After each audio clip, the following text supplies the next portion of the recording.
Well, good morning, everybody. It's Monday morning. We're going to get started this morning here. I'm going to take the wheels off my new Idea one-row ear corn picker because yesterday I was going to pull it to our big shop. I got it here at my home shop. I was going to pull it to our big shop, but I got a half-mile down the road, and this tire on this side blew out. So I turned right back around and pulled it back home and parked it back here by my shop. So this is the ear corn picker that we're going to be using. It's a pretty nice picker. Can't wait to start using it. So I'm going to get some tires today, hopefully. They're going to come with the tires that are coming for 379 Pete. I call them, just have them drop off when they bring them. But I want to get these tires and rims over to the shop so Dad's Strength and I can get them swapped out, and I can get them on and get it pulled to the shop so we can get it in the shop and start checking it over and get it ready to use. So I've got my DeWalt impact here, and got a ball jack under here already. So we're going to get her jacked up. I don't have a handle for this jack, so I'm just going to use a pry bar, which will work just fine. Oh, I'm going to tighten that up. This picker's pretty lightweight, not heavy at all. I'll get it jacked up here. There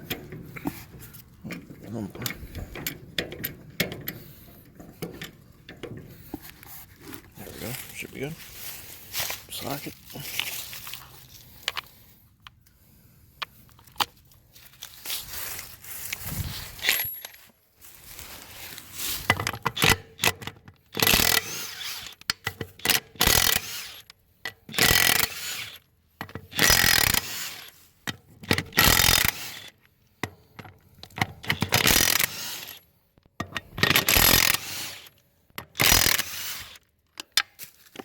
Don't want to lose my bolts here and all the leaves.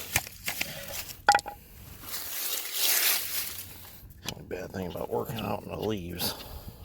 At least these bolts that came out. This picker was used, I think 6 years ago, is what I was told was the last time it was used.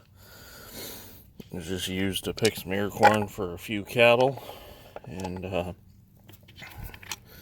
that was really all it done. So I'm gonna have to go get me a hammer and knock that off because it's looks to be rusted on there pretty good. And I don't have the little Tykes hammer here, but this is a 323 is the model number on this. It's in really good shape, so hopefully it won't take much to get it going again. Just oil some chains and grease it, and away we go. So it'd be kind of cool if this one had the central grease pump on it, but it doesn't. So it's a lot of just walking around finding fittings and greasing them. So I'm gonna get this tire off, get the other one off, and we're gonna head to the shop and get started for the day shelling corn. So I realized I got this side off. I'm gonna need a jack stand to hold that side up. I'm gonna have to run in the shop. I gotta do something with all these leaves. I need to clean this place up. I haven't been working in here in a while, and it's kind of a disaster. I need a bigger shop, is what I need. My little home shop's not big enough anymore.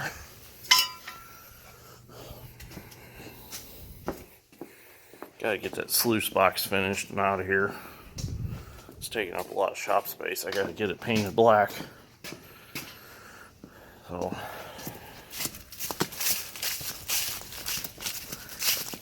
this tire is going to be a little more difficult because you've got the side shield to deal with. I got to figure out how to do that one yet.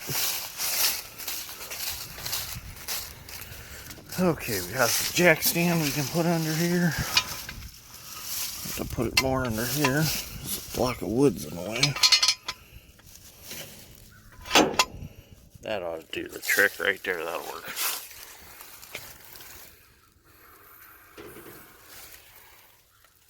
Perfect. Okay, now I can go to the other side. So while we're under here jacking this side up, I'd like to point out on this picker that the end of the chain trough, if that's what you want to call it, that takes the ears up out of the head. This one's intact very nicely. A lot of them that I looked at, that was all rusted out. And then this floor was all rusted out where the shell corn goes to go up the conveyor. So this whole girl's in pretty good shape. So I think it's mainly just lubricating, and I know that the elevator chain that takes it up to the wagon, I need to fix the tensioner on it because one side's broken. They've got it just wired up. So that's one major thing I got to fix on it. But other than that, it's all in good shape. I think we can take her to the field, probably put it behind the 2940 since the MC's not done yet, and pick ear corn with it. I'm hoping to use this in about a week or two. So depending on how our schedule goes on picking corn, shelling corn, that's going to dictate our schedule on picking some corn. So when I use this, I definitely can say I'm picking some corn. So, because I'm taking ear and all. So I'm going to get this tire knocked off and I got to get to the shop. So both wheels are off. Got them in the back of the truck. Time to go to the big shop and go shell some corn today. So, real quick trip to the elevator this morning. Come on, pull it around there. And then we'll get started. So Dad's on the scale ahead of me. He's empty, he's weighing out. I'm gonna weigh in, go dump, and then we'll head back to the field, get the combines ready, and then we can pick some corn today. See what happens today. Hopefully something exciting happens. But then again, hopefully nothing exciting happens. I don't know. That's a double-edged sword. Need exciting stuff for YouTube content, but don't need exciting stuff at the same time. Just need a normal day of picking corn. But it's always exciting. Well, I decided that I was going to load up the John Deere air compressor to take it down and blow the radiator out in the Gleaner. Get that blowed out so we're not having no more fire issues and stuff like that. So Dad's strength helped me get it set in the back of the pickup. Now we're going to head down and blow everything out. We're going to blow the 1660 all off too while we have it. And hopefully that'll solve my running hotter issues. So we'll see what happens. Wilson, you got to stay here. You can't go with. So you get back by the shop. I don't want to run you over. So we're going to get down, get that blowed out, and then we are going to start picking corn today. Dad's actually already started. So got the semis down there and decided we'd come back and grab this air compressor. So we need to get our service trucks done so we can get this mounted on it and be able to just drive the truck down there. So, are you ready? Yeah. Okay, we're ready.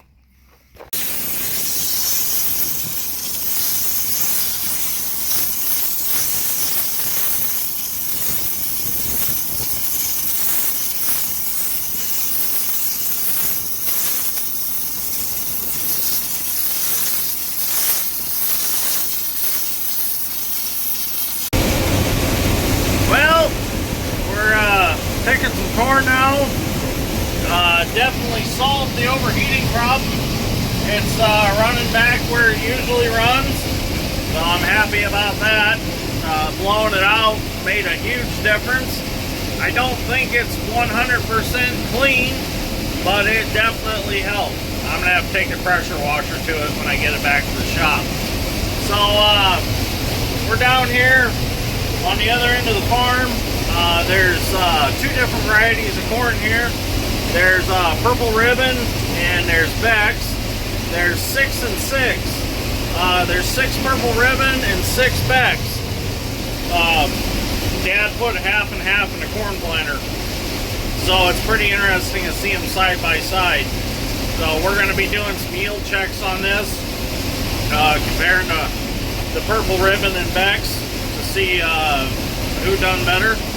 So sometime today we're going to do that, but for now we're just going to just leave 6 and 6 rows in a couple different spots in the field, and then pick the rest of the field off. So it all looks real good. So I think it'll all be real good corn. So I gotta go along this ditch and pick off the 2 rows that Dad left since Mom told him to, because that was from the other night when he got stuck. So we'll take another 6. This will be 6 of the becks.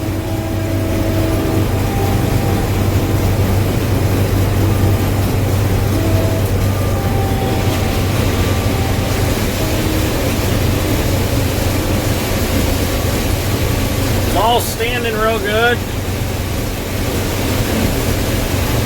That the purple ribbon, it seems like the tops break off of it, which that's a good thing, because if the tops break off, that's less up in the wind to catch wind to blow it over.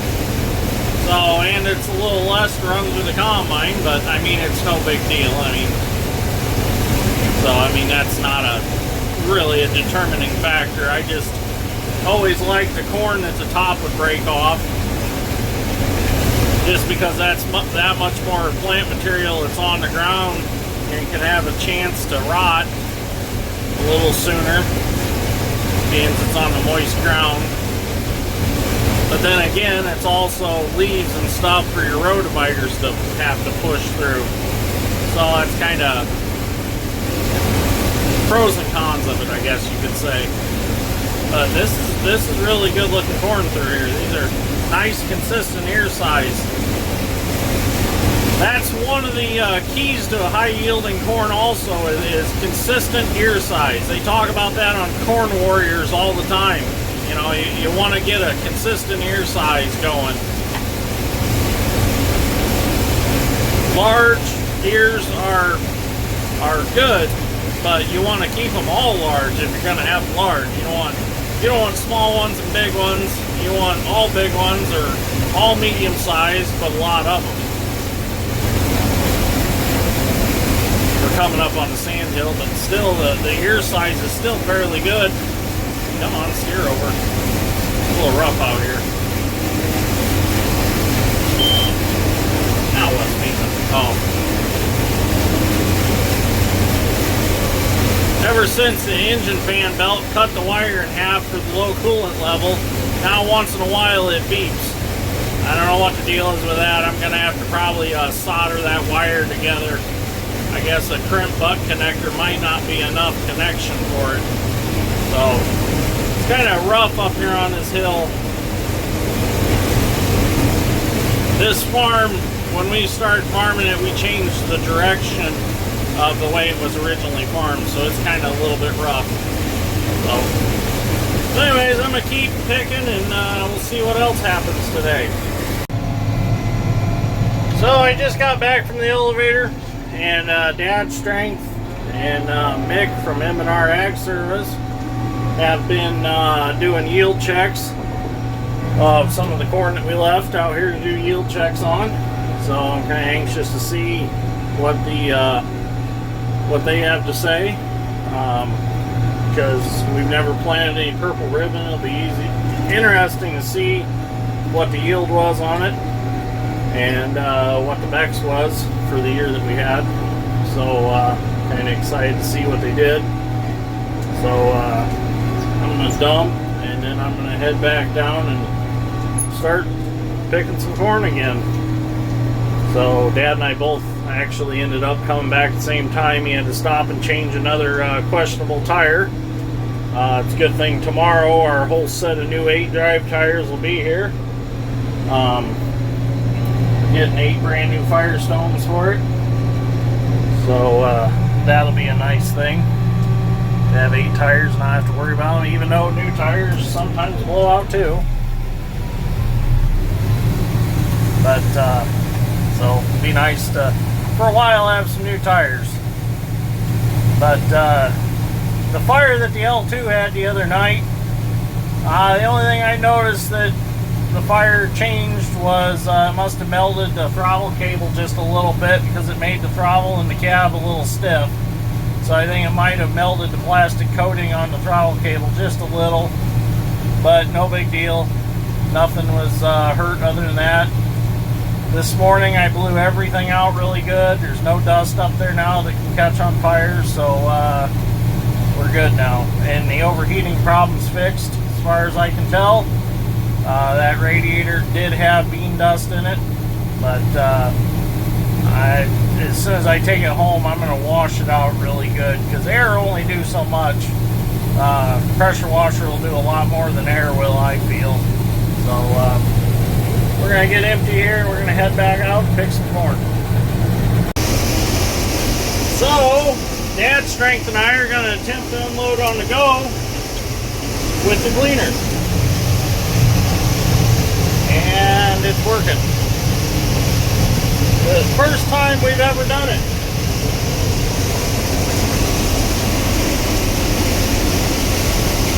Kind of cool. I've always wanted to try it. Finally I decided today, well, today's the day. We're going to try it.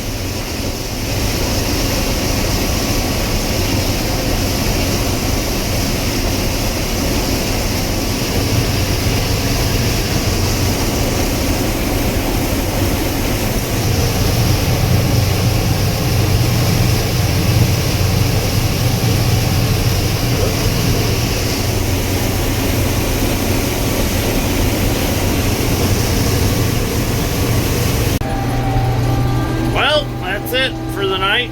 It's been an uneventful day. Dad's gonna pick that last 6 off, and we are done. It's been uneventful as far as having to fix anything. Combine's held together all day, so tomorrow we'll just be able to check them over, fuel them, grease them, and go back at it. Which uneventful is not a bad thing. Just didn't give me any YouTube content on fixing anything. So, but anyways, we're done here with harvest on our new farm. We're going to be moving across the street. Got like, I think there's 20, no, there's 35 acres there that we're going to pick off tomorrow. We're going to get that off. We could have probably moved there tonight, but co-op changed our hours to 7 o'clock to like 4:30 in the afternoon now. Banker's hours or something. I don't know what the deal is there, but kind of doesn't work with my schedule, if you ask me. I'd rather them stay open till at least 6. That gives us a chance to get one more load in and have some empty trucks for the evening. So the big guys must all be done, and they don't see the demand to stay open that late. So anyways, tonight is crab leg night at home, so I don't mind going home a little early. Jess is making crab legs. She's an excellent cook. Cooks whatever you can think of.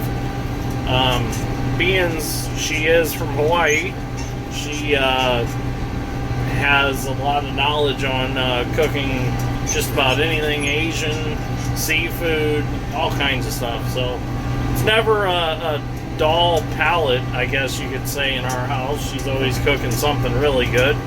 So that is one benefit to being with a Hawaiian girl. I mean, there's tons of benefits to being with a Hawaiian girl, but the food is amazing. So she's a very excellent cook. So glad to have her in my life. So if you didn't know, she is my fiance. We've been engaged now for quite a while. And yes, she is from Hawaii. She was born and raised there. So give you a little history on that. So, but I met her because she obviously moved over here to the mainland, and that's how I met her. I didn't meet her when she was in Hawaii, of course not. I've never been over there before. Someday we're going to go over there and visit her family that's still over there, but I have a fear of flying over water, so that's kind of got me nervous. That's why we haven't went over there yet, and especially with all the COVID stuff right now, it's like a 14-day quarantine after you get off the plane. You got to go to a relative's house, I guess, and you stay with them for 14 days before you can move around the islands anyway. So it just it wouldn't be a good time to go over there, let's put it that way, because with vacation time off and stuff, you would go over there, you'd stay with somebody, and that's all you could do, and then get right back on a plane and go home. So, just not a good time to go. So, and I'm sure this whole COVID shit has ruined a lot of people's travels plans and stuff like that. So, but anyways, enough of me rambling on this evening.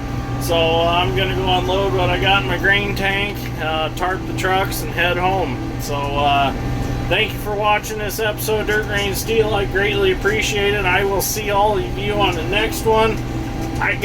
Oh man, I swallowed a bug or something. We got to, Sausage and I have to package up some bird seed because it is going out to Doc in Nebraska.